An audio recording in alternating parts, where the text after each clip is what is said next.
Selamat datang di Dunia Manji. Kali ini saya masih akan bicara tentang hal yang terjadi, musibah yang terjadi dan menimpa teman-teman Seventeen, Jigo, juga banyak korban lainnya dari tsunami Selat Sunda.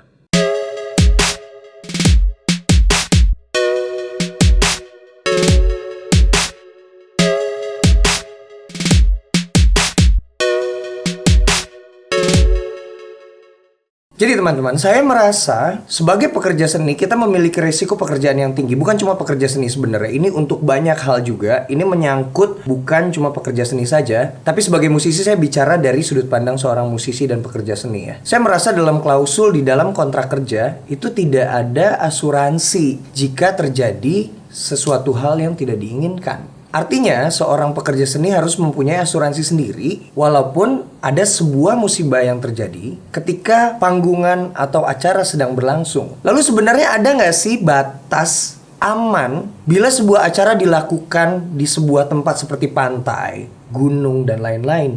Apakah ada peraturan yang mengatur batas-batas itu? Saya akan menghubungi Mas Nanda Persada, Ketua Imarindo, Ikatan Manajer Artis Indonesia, untuk membicarakan tentang hal ini. Oke, kita hubungi. Halo Mas Nanda. Ini Mau nanya-nanya dikit ya? Ya. Iya, ini soal kejadian yang kemarin itu, yang tsunami Selat Sunda kan. Ya kita pasti berduka lah ya. Gua mau ngebahas dari sisi lainnya Mas. Ini tentang asuransi. Kan Mas Nanda kan Ketua Imarindo nih, Ikatan Manajer Artis Indonesia ya. ya Gua mau tanya, sebenarnya dalam kontrak kerja itu ada asuransi nggak sih Mas? Nah ini Ji yang memang perlu dibahas ya, soal asuransi ataupun ganti rugi ketika artis kita perform di satu acara ya atau daerah. Oke. Harus dituangkan dalam bentuk agreement kontrak kerjasama artis dan klien atau misalnya penyelenggara IO gitu. Oke. Karena pada umumnya itu nggak ada Ji. Sedangkan kita pernah dengar dulu cerita kecelakaan kerjanya Mbak Syaharani dulu. Oh, Lagi nyanyi kalau nggak salah. ketimpa lampu ya? Ya, ketimpa lampu par. Itu semua nggak ada yang mau merasa bertanggung jawab. IO-nya bilang itu salah orang lighting bilang itu salah rigging atau apalah ininya. Jadi akhirnya nggak ada yang mau merasa bertanggung jawab. Oke. Jadi sepertinya kalau saya sih sudah melakukan. Jadi ada klausul di salah satu pasal kontrak kerja kita, apabila artis kita sedang kerja ada kecelakaan kerja baik itu kesalahan teknis atau apapun, maka pihak penyelenggara wajib untuk membiayai sampai benar-benar sembuh, termasuk kerugian kehilangan jiwa gitu. Oke, jadi sepatutnya hal itu ada ya Mas ya di dalam kontrak kerja ya? Ada. Dan itu pun saya ketika masukin itu IO banyak yang protes gitu, Mas ini apa ya Mas, ini kita biasanya nggak ada kayak gini. Ya akhirnya kita jelasin dengan baik-baik sih, saya bilang kalau itu nggak ada masalah dan pihak Anda juga preparationnya bagus, ya mestinya insya Allah nggak ada apa-apa. Akhirnya mereka mengerti itu. Nah dalam kasus teman-teman Seventeen yang manggung di pinggiran pantai, katanya 4 meter dari garis laut itu, menurut saya juga itu harusnya dipertanyakan ya, dari pihak panitia penyelenggara ya. Karena setahu saya itu ada peraturan Perpres 51 kalau nggak salah ya tahun 2016. Batas darat yang aman dari kemungkinan tsunami dan gempa gitu, itu kalau nggak salah 100 meter dari titik yang ditentukan oleh pemerintah daerah masing-masing. 100 meter dari bibir pantai kali Mas ya?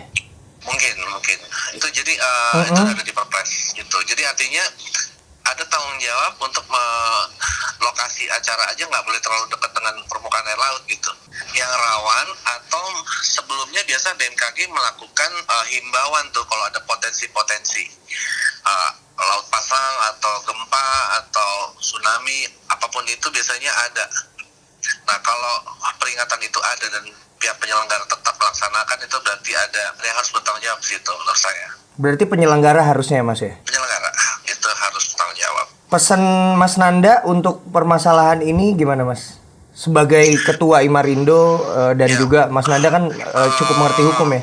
Ini momen yang mungkin tepat untuk kita melakukan antisipasi ya buat perlindungan dengan keselamatan kerja untuk para artis dan para pekerja seni ya. Dan timnya ya, Baik itu pastinya ya, staff dan termasuk timnya, manajer ya. termasuk manajer gitu. Kita juga kehilangan kemarin beberapa teman manajer itu untuk menyantumkan klausul ganti rugi atau kecelakaan di kontrak-kontrak kerja kita. Kecuali memang force major ya, sifatnya kayak bencana alam itu kan memang force major. Tapi artinya kalaupun force major itu kayak tadi ya, tempatnya aja, lokasinya terlalu dekat dengan air laut, itu berarti ada kelalaian di situ Oke. dari pihak penyelenggara. Oke Mas Nanda, terima kasih Mas Nanda. Thank you, Ji. Thank you Mas Nanda ya. Yo, sama-sama. Jadi kira-kira begitu penjelasannya. Sebenarnya mungkin agak ribet ya untuk pihak penyelenggara. Tapi kalau terjadi hal-hal seperti ini, untuk mengantisipasinya kita perlu melakukan perjanjian seperti yang disebutkan sama Mas Nanda tadi. Saya ingat banyak sekali artis-artis dari luar negeri, dari mancanegara pada saat mau manggung di Indonesia, mereka pasti ribet sekali untuk urusan Raiders, untuk urusan kontrak. Mereka bisa bertanya posisi panggungnya seperti apa, di mana panggungnya kuat atau tidak, keamanannya gimana, pengamanannya gimana. Bahkan seingat saya waktu itu Guns N' Roses itu pernah pindah venue, pindah panggung H-1 karena waktu itu di Senayan kalau saya nggak salah. Itu hujan besar, geledek dan lain-lain. Akhirnya mereka minta pindah venue H-1 sampai akhirnya dipindahkan venue-nya. Ya panitianya kelimpungan. Tapi kalau misalnya mereka nggak mau, acaranya nggak jadi dong. Bisa sampai sedetail itu. Bisa sampai sebegitunya mereka mengantisipasi. Walaupun mungkin untuk beberapa orang itu jadi ribet sekali ya. Tapi setelah melihat kejadian seperti ini, ketika panggung untuk Seventeen diadakan di pinggir pantai, dekat sekali dengan bibir pantai, lalu membelakangi lautan. Jadi ketika ombak datang mereka pun tidak bisa melihat, ternyata bisa berakibat sangat fatal. Sekali lagi simpati saya untuk semua korban tsunami Selat Sunda dan semua kejadian-kejadian yang ada di Indonesia. Semoga ada sesuatu yang bisa dipelajari dari video ini buat teman-teman penyelenggara acara, untuk manajer-manajer artis, termasuk juga dari pihak manajemen saya. Semoga ini bisa menjadi sebuah catatan penting yang bisa dituangkan ke dalam sebuah kontrak kerja. Jangan lupa senyum hari ini.